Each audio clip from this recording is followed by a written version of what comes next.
The midday sun over Station Halcyon 9 cast golden shafts through the translucent dome as crowds flowed through the central market.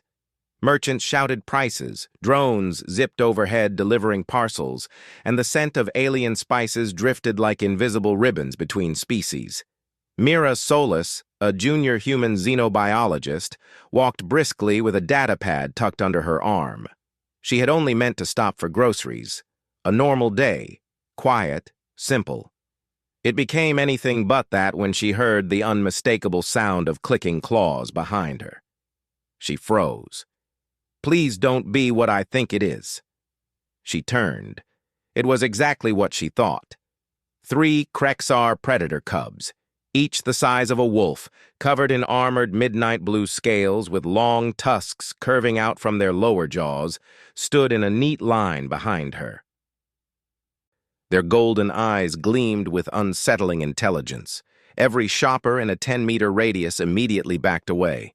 Someone whispered, "Are those young hunters?" Another hissed, "Keep away from the human." Mira's stomach dropped.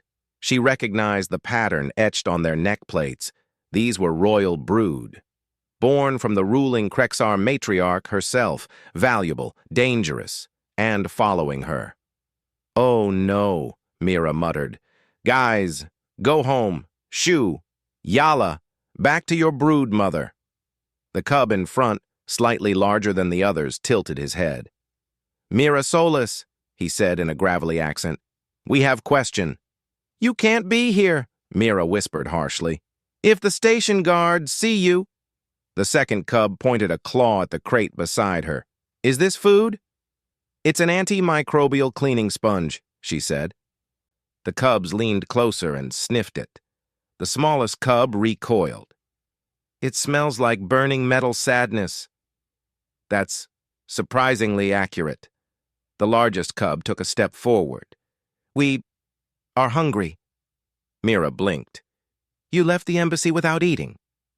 The cubs looked at each other, then back at her.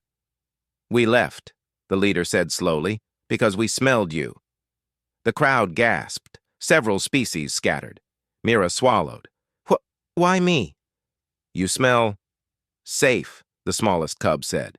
Safe from predator cubs. Her life choices needed urgent reflection. Chapter 2. The Fruit Incident. Mira tried to pretend this was fine, normal, manageable. It was none of those. The cubs flanked her like a VIP escort as she entered the produce aisle. The Zelthari fruit merchant nearly fainted. "Mira Solis," the leader declared proudly.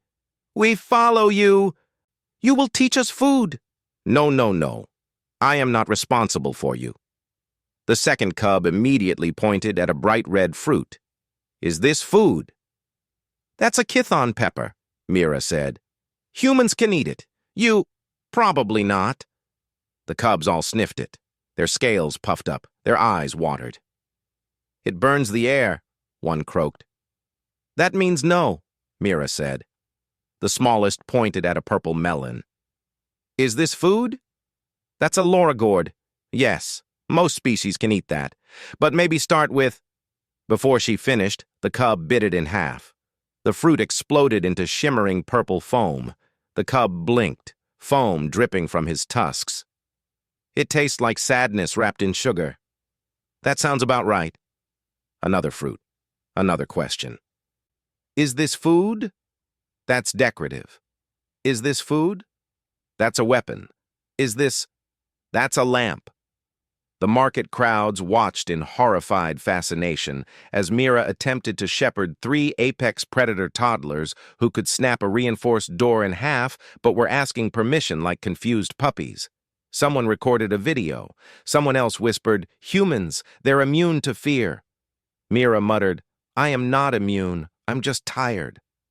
The leader tugged her sleeve gently, careful not to use claws. "Mira Solis, are we trouble?" "Yes," she said automatically. 3 heads drooped. She sighed. "But you're trying to learn. That matters." They perked up instantly, tails thumping against the floor with dangerous enthusiasm. A merchant screamed, "Stop tail thumping near the crystal display!" Chapter 3. Trouble arrives inevitably. Security arrived. 12 guards in armored suits, pulse rifles raised, safety lights flashing. "Step away from the predators," the captain barked. The cubs instantly formed a shield around Mira, their scales locking like plated armor. "Protect the Mira Solis," the leader growled. "No!" Mira yelped. "Do not protect me!" The guards tensed.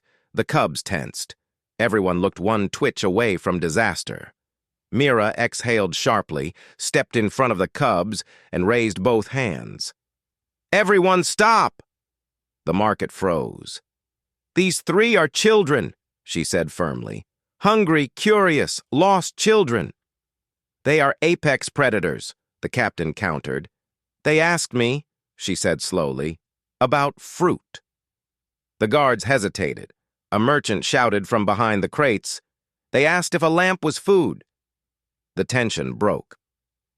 The captain lowered his rifle first. Mira turned to the cubs. "You 3 need to go back to the embassy before the matriarch declares a blood war." The cubs winced. "We did not mean to cause trouble," the leader said softly. Mira knelt, so she was eye level with them. "You made mistakes," she said. "But you came to learn. That's what matters." The smallest cub nudged her gently. "Will you teach us more food tomorrow?" The station guards exchanged horrified looks. Mira smiled despite herself. "Yes, I'll teach you. But next time, you ask the matriarch first." The cubs bowed their heads in solemn promise. Chapter 4. The matriarch arrives. The ground vibrated. Everyone stiffened as a towering shadow entered the market. The Krexar matriarch herself, 3 meters tall, armored like a walking fortress. Her tusks adorned with gold bindings, strode into the aisle, her presence silencing every creature. "Mira Solis," she rumbled. "My brood informs me you saved them." Mira's voice caught. I didn't really—" "You protected them from making unfortunate dietary errors." The cubs nodded earnestly. "She taught us lamp not food," the smallest declared. The matriarch's eyes softened. "You showed patience and compassion," she said. "Among my people, that is an honor of great weight." Mira blinked. "I just didn't want them to die from eating cleaning supplies." The matriarch lowered her head respectfully. "Human Mira Solis, you are now brood guide honorary." The market collectively gasped. The guards whispered, "Oh, stars, she outranks half the military now." Mira muttered, "This is not what I came here for. I only wanted groceries." Final chapter. Humanity's strength. As the matriarch gathered the cubs, the leader turned back. "Mira Solis, humans are strange." She smiled. "I get that a lot. You helped us, even though we frightened others." "That's what humans do," she said. "We help, even when it's scary." The cubs chattered among themselves, impressed. The matriarch nodded approvingly. "Your species' courage is legendary. Now I see why." As they left, the smallest cub waved. "Tomorrow we learn more foods." Mira laughed. "Tomorrow." The market slowly returned to normal, and several alien merchants quietly updated their species information databases. Humans, insanely brave, cannot be intimidated, able to teach predator children not to eat lamps. Mira sighed, picked up her half-melted grocery bag, and muttered, "Yep, just another normal day for humanity."